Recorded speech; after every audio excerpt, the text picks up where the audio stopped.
नमस्कार, मैं हूं मास्टर लोकनाथ भारद्वाज।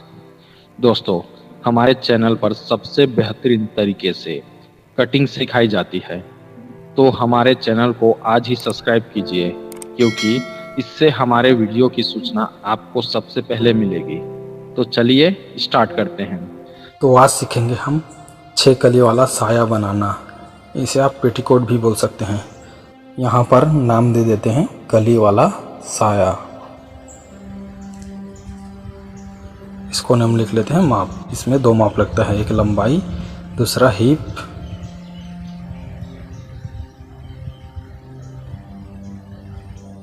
लंबाई अनुमान से रख लेते हैं 20 और हिप को रख लेंगे 24। क्या करेंगे, स्केल की मदद से 2 लाइनिंग खींचेंगे।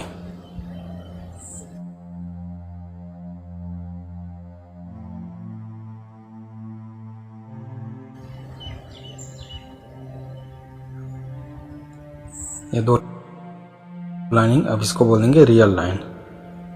तो यहाँ पर लिख लेंगे रियल लाइन, और इसको बोलेंगे सर्व लाइन। तो यहाँ लिख लेंगे सर्व लाइन। और ये रहा कोना, कोना को बोलेंगे मूल बिंदु। तो यहाँ पर लिख लेंगे मूल बिंदु।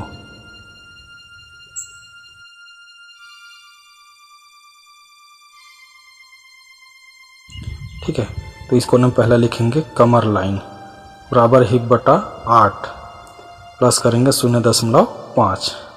अब यहाँ पर क्या करेंगे, हिप को 8 से भाग देकर 0.5 जोड़ेंगे। तो हिप हमारा कितना 24 को 8 से भाग देंगे, तो 8 दिया 24 प्लस आधा इंच जोड़ देंगे, कितना होगा 3.5।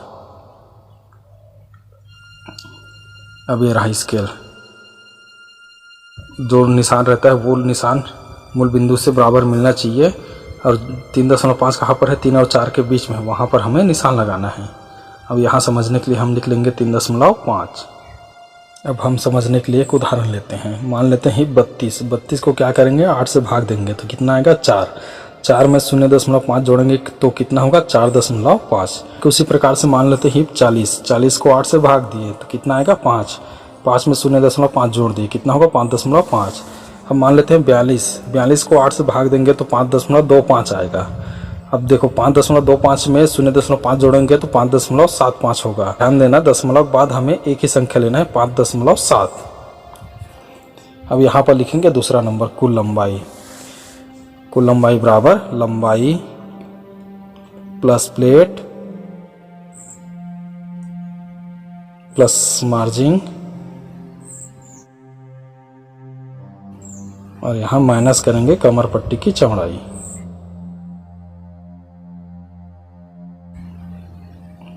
बराबर के नीचे बराबर का निशान, लंबाई plus plate plus margin minus कमर पट्टी की चौड़ाई।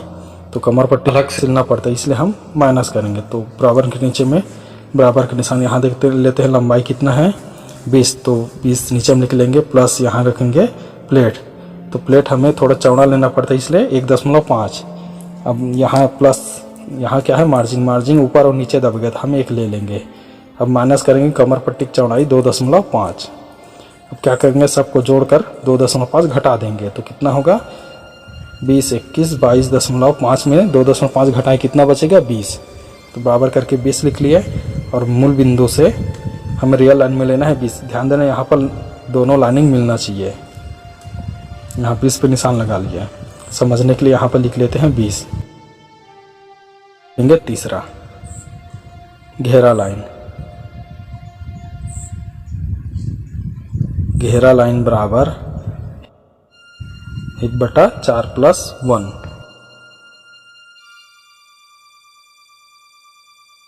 तो क्या करेंगे, हिप कितना है हमारे यहाँ 24, तो 24 को क्या करेंगे 4 से भाग देंगे, तो 4 एकम 4, 4 छिका 24, 6 आया, 6 में 1 जोड़ेंगे, कितना होगा 7। तो स्केल की मदद से जहाँ 20 निशान लगाए थे वहाँ से अंदर खींचेंगे 7। रियल लाइन से मिलना चाहिए, यहाँ पर 7 पे निशान लगाएंगे और सीधा लाइनिंग खींच लेंगे। यहाँ समझने के लिए लिख लेते हैं 7। अब ध्यान देना 3.5 और 7 को तिरछे जोड़ देना है, इस तरीके से।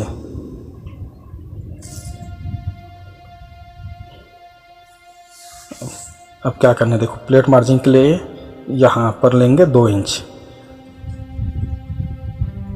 इस तरफ क्या हो, बराबर होने के लिए इधर भी 2 इंच पे निशान लगा लेंगे और स्केल की मदद से दोनों को सीधा खींच लेंगे।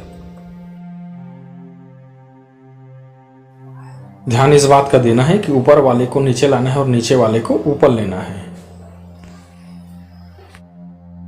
यहाँ पर कितना लिए हैं 7, 7 को छोड़कर इधर लेंगे 3.5 और 7 को 3.5 को छोड़कर लेना है। ऐसे क्यों करते हैं, क्योंकि कपड़ा हमारा चौकोन रहता है इसलिए।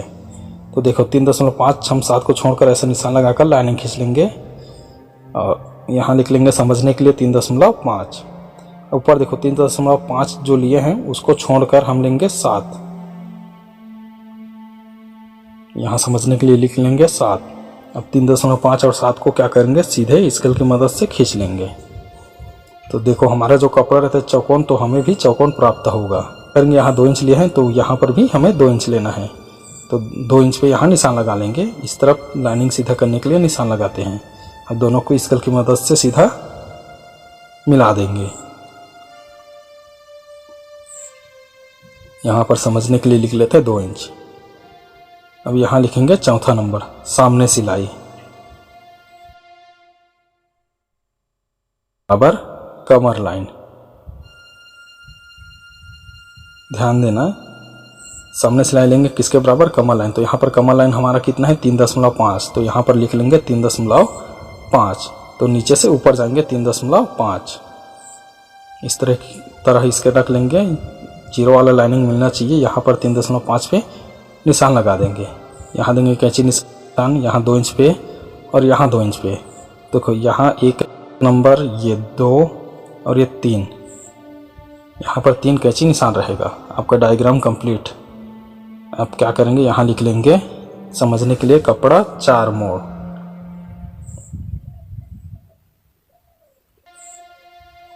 रियल लाइन जुड़ा रहेगा।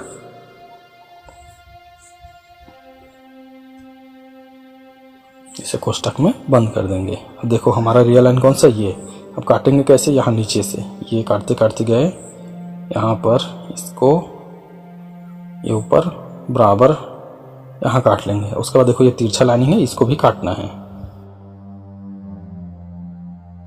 ये इस तरह। अब आपका डायग्राम कंप्लीट। अब क्या करेंगे, इसका दूसरा पार्ट बनाएंगे। कौन सा, जो कमर पट्टी माइनस किए थे। तो यहाँ पर लिख लेंगे डायग्राम नंबर 2। इसको क्यों लिखेंगे, क्योंकि समझने के लिए। अब हम स्केल की मदद से 2 लाइनें खींच लेंगे जिस तरीके से डायग्राम नंबर 1 में खींचे थे।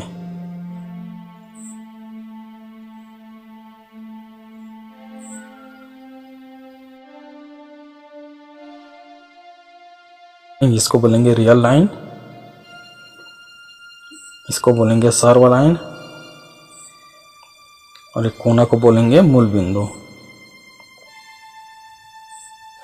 तो यहाँ पर पहला लिखेंगे कमर पट्टी की चौड़ाई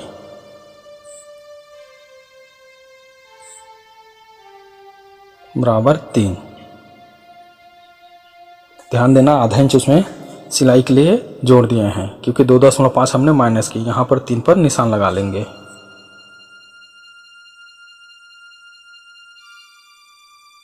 यहाँ लिखेंगे दूसरा कमर पट्टी की लंबाई बराबर हिप बटा 2 प्लस 1। तो क्या करेंगे, हिप 24 को क्या करेंगे 2 से भाग देंगे। तो 2 एकम 2, अब 12 बार में आएगा 24। 12 और 1 जोड़ेंगे तो कितना होगा 13। तो यहाँ क्या करना है, स्केल की मदद से 13 में निशान लगाकर लाइनिंग खींच लेंगे।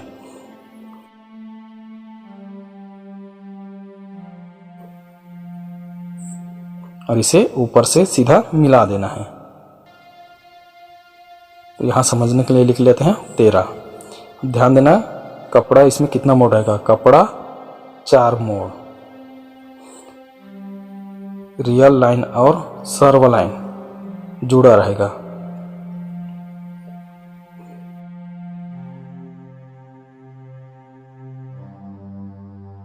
अब इसको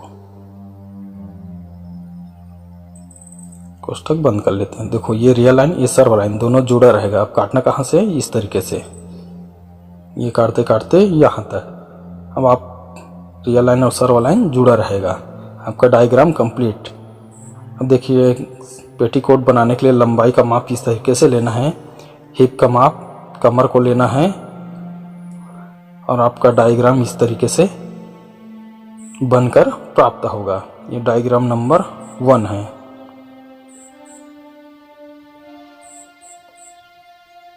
और ये रहा आपका डायग्राम नंबर 2, कमर पट्टी, जो ऊपर में अलग से अटैच होगा।